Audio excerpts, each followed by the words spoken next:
guys, welcome back to Tip Tuesday. My name is Matthew Sturkey with Stone Mill Log and Timber Homes. Thanks for joining us today. This week we're going to talk about tips for what to look for when buying a piece of property. And we're going to talk about 4 things, of which 2 we're going to talk about this week. The first we're going to talk about is zoning.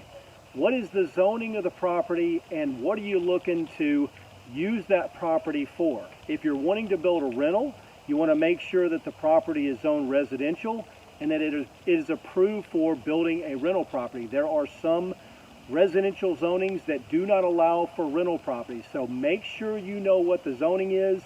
If you're just building a residence and you're not building a rental, you want a residential zoning. But if you want to build a residence and you want it to be in an area that is not zoned for building rental properties, make sure you know that so that you're not in an area that allows for overnight rentals.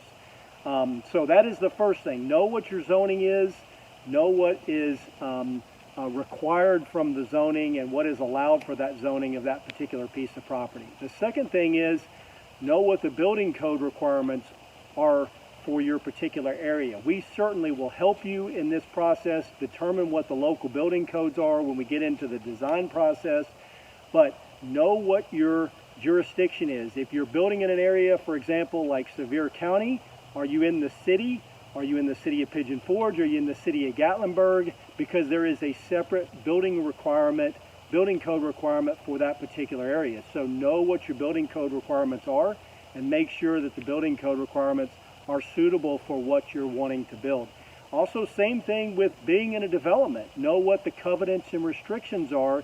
If you're buying a piece of property in a subdivision or in a development, know what the covenants restrictions are, because there are some minimum square footage requirements.